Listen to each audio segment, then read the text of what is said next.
y marcar la diferencia. ¡Gol, gol, gol, gol, gol, gol, gol, gol! ¡Sí!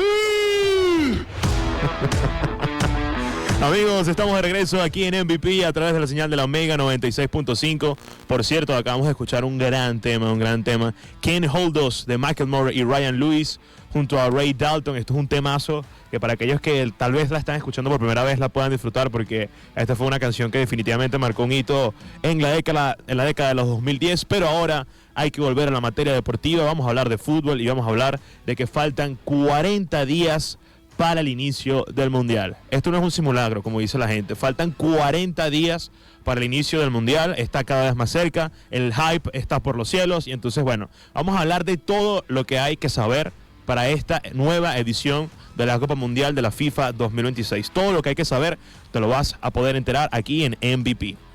Y es que la emoción del torneo que paraliza el planeta está cada vez más cerca. Y por cierto, muy importante, tú que me estás escuchando, sí, tú podrás disfrutarlo a través del circuito Unión Radio, donde tendrás las mejores transmisiones y la mejor cobertura del evento deportivo más importante de todo el planeta, porque el Mundial lo vives por Unión Radio. Esta edición se celebrará a partir del 11 de junio hasta el 19 de julio. No es solo un torneo más, es un gigante logístico y deportivo. ¿Y por qué hablo de logístico? Porque este es un mundial que trae muchas novedades en ese apartado y de verdad me parece sumamente interesante que lo podamos abordar por aquí. Y el primero que claramente hay que conversar es el formato de los 48 equipos. El mundial es más grande y tiene más países. Es una expansión histórica porque pasamos de 32 selecciones a 48 selecciones.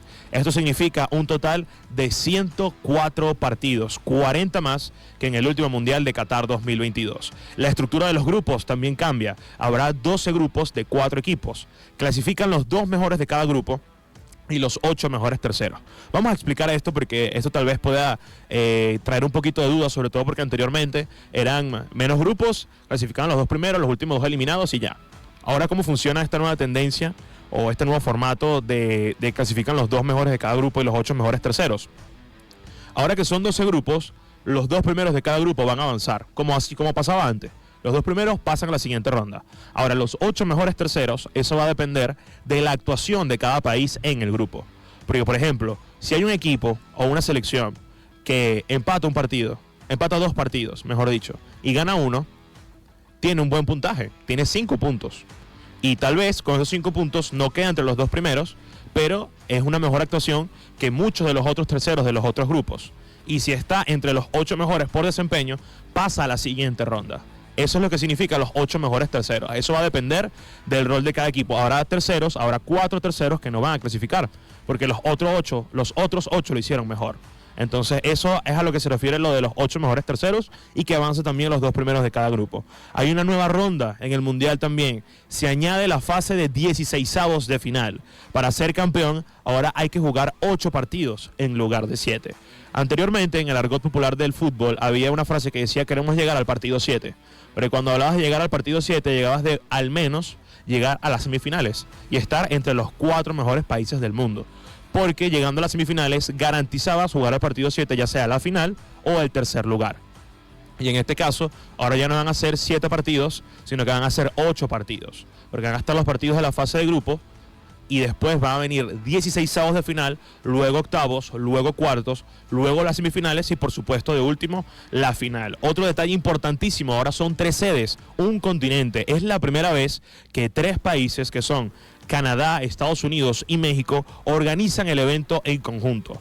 Y hablando de las sedes, son 16 ciudades en total, 11 en Estados Unidos, 3 en México y 2 en Canadá. También hay que hablar de estadios emblemáticos para esta nueva edición del Mundial, y es que el Estadio Azteca de la Ciudad de México será el primero en la historia en albergar 3 inauguraciones de mundiales. Lo hicieron en 1970, en 1986 y ahora lo van a hacer en el año 2026. Un estadio, por supuesto, histórico que ha sido protagonista de muchos de los eventos más o muchos de los partidos más importantes en la historia de los mundiales. Y qué bonito es ver al Estadio Azteca presente nuevamente en una nueva edición de la Copa Mundial de la FIFA. También el MetLife Stadium de Nueva Jersey está confirmado como la sede de la gran final. La gran final del Mundial va a jugarse en el MetLife Stadium de Nueva Jersey. Y también hay que hablar del SoFi Stadium de Los Ángeles y el AT&T Stadium de Dallas, ya que son joyas tecnológicas que albergarán partidos clave de eliminación directa. Esto es lo que podemos hablar con respecto al tema logístico de más equipos, nuevo formato de fase de grupos, hay una fase más, es la primera vez que es en 3 países, como para ir recapitulando y conocer un poquito más acerca de estos estadios. Y durante estos 40 días que quedan también vamos a conversar de otros detalles interesantes, más a profundidad con respecto a estos temas. Pero también hay que hablar de debutantes y nuevas entradas. Hay nuevos rostros para esta nueva edición de la Copa Mundial de la FIFA, y es que hay 4 países que van a disputar el Mundial por primera vez en su historia. Se trata de Cabo Verde, de Curazao, de Jordania y de Uzbekistán, quienes disputarán su primera Copa del Mundo en este año 2026.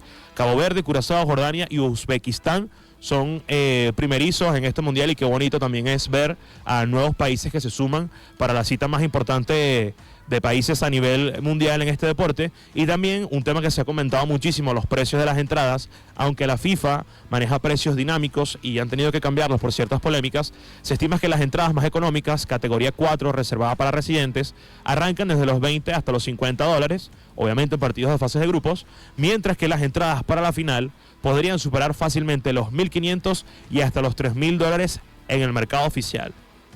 En el mercado oficial, no estamos hablando de reventa de entradas.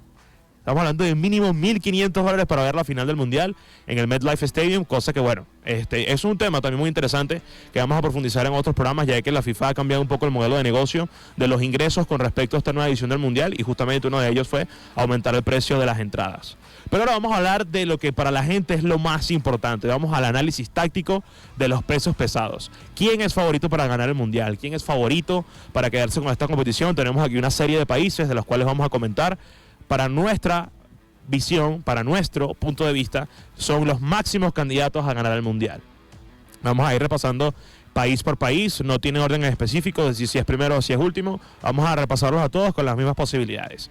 Empezamos nuestro repaso con España, la máquina de Luis de la Fuente. España llega como la gran referencia tras su dominio en la Nations League y la Euro pasada.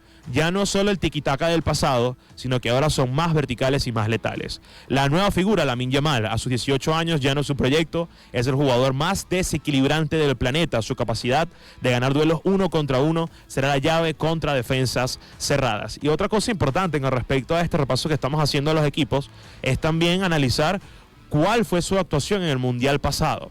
Porque tal vez a algunas personas se les olvide que España, en el Mundial de Qatar 2022, quedó eliminada en los octavos de final por Marruecos, en tanda de penales. Y de verdad que fue muy sorprendente la eliminación de España, porque en el 2018 hubo una situación muy compleja, fue despedido Julen Lopetegui, fue bastante complicado en ese sentido para España, pero en aquel Mundial llegaron con Luis Enrique, que parecía que ahora vemos lo que hace Luis Enrique con el Paris Saint-Germain, y parecía que era uno de los principales candidatos y quedó eliminado muy pero que muy temprano. Nosotros vamos a seguir con nuestro repaso de la Copa Mundial, de la FIFA y demás detalles del mundo del fútbol, pero antes vamos a disfrutar de buena música mega y seguimos con mucho más.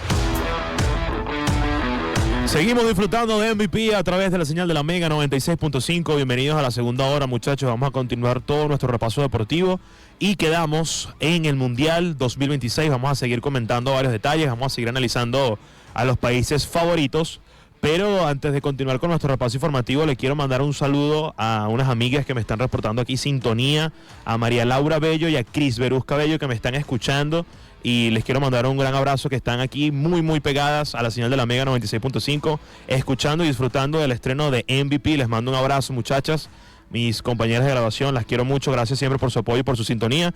Y bueno, vamos a seguir disfrutando aquí de la información más importante de la Copa Mundial de la FIFA 2026, porque vamos a seguir hablando de nuestro repaso de la selección de España, porque hay que hablar de los nuevos nombres para estas selecciones.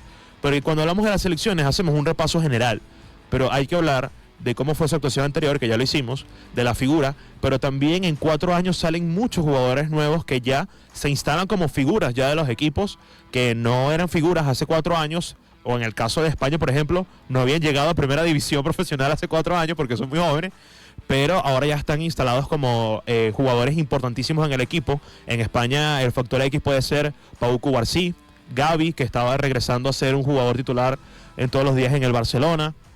También Pedri estuvo en el Mundial pasado, pero Pedri, un jugador completamente diferente a lo que fue hace un par de años atrás. Sabemos que Pedri atravesó por una etapa muy dura de lesiones, por una etapa de inconsistencia, pero desde el año pasado y con Hansi Flick como entrenador ha de alguna manera despertado un prime en Pedri que está teniendo un nivel extraordinario.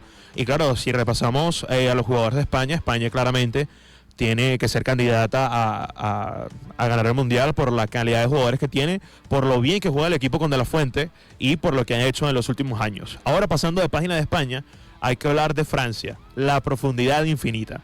No hay mejor manera de titular a Francia porque realmente es la profundidad infinita, porque Didier Deschamps ha logrado lo que hace muy pocos, una transición generacional sin perder competitividad. Francia es físicamente la selección más poderosa.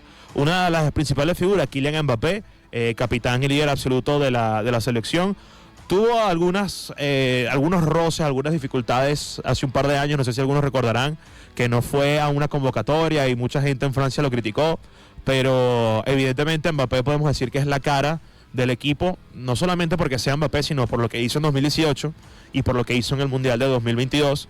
De hecho, hay que recordar, y eso es un dato que vamos a ir repasando en los próximos programas, que Mbappé está cerca de romper el récord de máximo goleador en la historia de los mundiales. O sea, a ese nivel ya está llegando ya Mbappé. Pero hay que hablar también de otros jugadores, porque hay uno que cuando hablemos de la Champions es de cajón que vamos a hablar de él. Estamos hablando de Michael Olise. Lo que está haciendo con el Bayern Múnich es algo impresionante. El nivel en el que está jugando Olise en este momento es algo histórico, hermano. O sea, lo que Olise está haciendo es increíble. O sea, que uno de los mejores laterales izquierdos del mundo, esto es un adelanto de cuando hablemos de la Champions, como lo es Nuno Méndez, que no pudo defenderlo. No lo pudo defender. O sea, es que no había manera, y estamos hablando de uno de los mejores laterales izquierdos del mundo. Pero no hubo manera de parar a Olise porque está en un momento extraordinario de su carrera. Por supuesto, ya sí muchos sabrán cuál fue la actuación de Francia en el Mundial pasado. Fueron subcampeones, perdiendo la final más épica de la historia. Y hablando del subcampeón, hay que hablar del campeón, hay que hablar de la selección argentina. El último baile del capitán, el último Mundial de Lionel Messi. A mí me da mucha risa porque por acá nos estaban comentando en cabina, pero el último Mundial de Messi no era el Mundial pasado. No, Messi llegó a este Mundial también. Evidentemente Messi sigue siendo la cara del equipo. Ahora el reto va a ser de Argentina, que sigue teniendo un núcleo de jugadores importante, el equipo campeón del Mundial anterior, es mantener esa vigencia. Porque claro, estamos hablando de que muchos de estos jugadores fueron figuras indiscutibles del fútbol y del Mundial, pero han pasado 4 años, son 4 años mayores. En el fútbol 4 años más pesan mucho en el rendimiento físico, y lo digo por jugadores como Messi, que ya desde hace tiempo está en un fútbol menos competitivo, como la del fútbol de la MLS. En el caso de De Paul, que estaba jugando en el Atlético de Madrid y también decidió irse a la MLS.